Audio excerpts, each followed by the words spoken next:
In 2017, construction on Apple's new headquarters called Apple Park was finally completed. It took 4 years to build and cost Apple over $5 billion. That makes it one of the most expensive buildings on Earth, and many people have wondered what exactly Apple got for their money. So in this video, we're going to take a look inside Apple Park and discover the buildings and facilities that make the headquarters so special. This is Greg with Apple Explained, and this topic came in second place in the last voting poll. If you didn't get a chance to vote, make sure you're subscribed so future polls can begin appearing in your mobile activity feed. Alright, now let's start off with the main building on Apple's campus, which is officially called The Ring. It features 4 stories of office space for over 12,000 employees. A walkway lines the inner and outer perimeter of the building, which means it'd take about 7.5 minutes to reach the opposite side, or about 15 minutes to walk all the way around. But you may not mind the long walk, considering the view you'd have while taking it. The Ring's exterior is made up of 36 to 47 foot long curved glass panels, resulting in an open, seamless panoramic view of the outdoor landscape. In fact, Apple Park was designed to be as open as possible in order to encourage the free flow of ideas through chance meetings between employees. That's why office spaces are formed into pods, where a worker could be in deep concentration one minute, then bump into a colleague the next.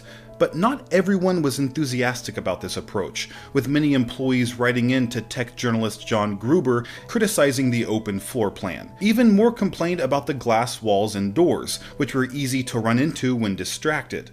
In fact, 2 workers were actually injured and required hospitalization after walking into the building's translucent walls and doors.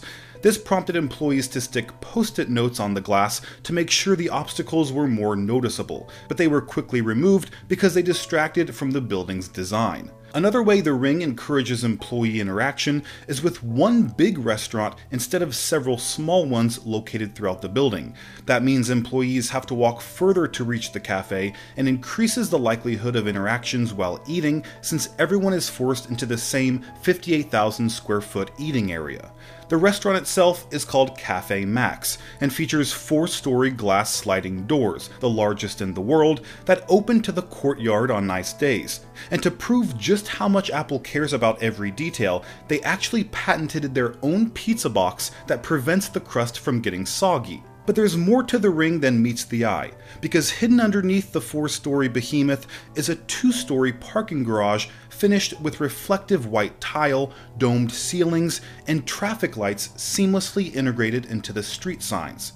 This allows workers to drive in and out of Apple Park without obstructing the beautiful view. Speaking of which, the landscaping at Apple Park is one of its most important features. Jobs loved the foliage work done on Stanford's campus, and he tracked down one of the arborists responsible, David Muffley, who oversaw the planting of 9,000 indigenous trees at Apple Park, hand-picked not only for their appealing structure, but also their resistance to drought, which has only become more common.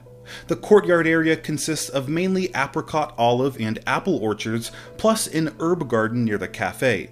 But there's more than just foliage. Apple added an artificial pond that, just like the Ring building, also happens to be a perfect circle. There's also a rectangular field with a rainbow structure that actually serves as a stage for speakers or performances.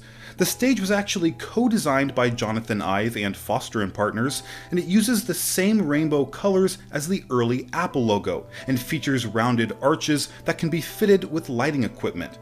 But it's important to point out that the Ring is just one of several buildings at Apple Park. If you travel to the northwest area, which you can reach by using one of the gray Apple bicycles, you'll find a building that may look a bit out of place.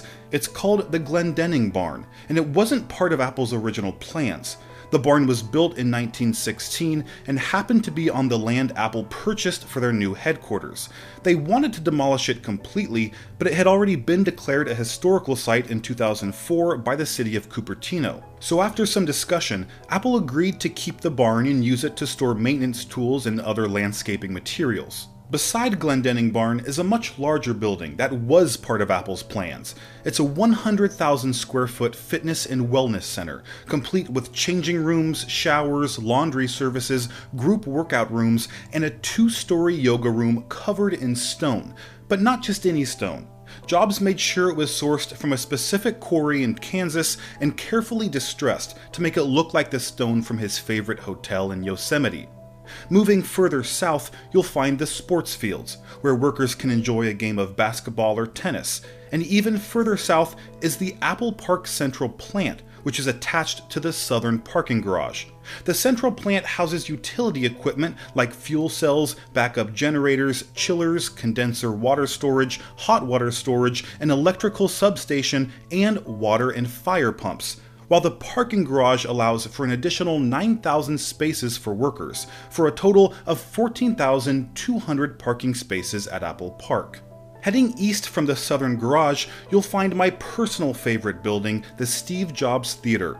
It's a circular building made up of curved glass panels, topped with the largest carbon fiber roof in the world. There's so many amazing details about this building that I'll probably make an entire video dedicated to it, so make sure you're subscribed for that.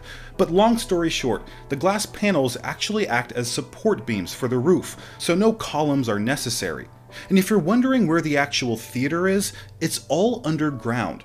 You can reach it by either taking the beautifully crafted curved staircase or by walking into a glass elevator that slowly rotates as it descends, allowing it to have just one door instead of two.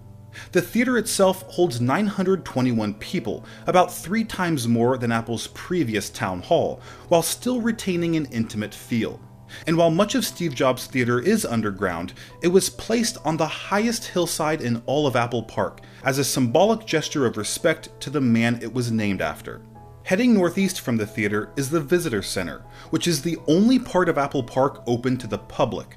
It's a 2-story building with 4 main areas: an Apple store featuring exclusive merchandise like t-shirts, hats, tote bags, and postcards, a 2,300 square foot cafe, an exhibition area that features a 3D model of Apple Park that visitors can explore in detail using augmented reality, and a rooftop terrace that overlooks the entire campus. The Visitor Center also has an underground parking garage with almost 700 spaces. Now, this $5 billion headquarters has received its fair share of criticism for being too extravagant and its construction too perfectionist. But I think those words describe precisely the type of campus Steve Jobs wanted for Apple. In the words of Tim Cook, Steve's vision is reflected all around us at Apple Park. He would have loved it here in this place he dreamed up, the home and inspiration for Apple's future innovations. Alright guys, I hope you enjoyed that peek inside Apple Park. Don't forget to subscribe to see a more detailed video about the Steve Jobs Theater and to help decide which topics I cover. And I'll see you in the next video.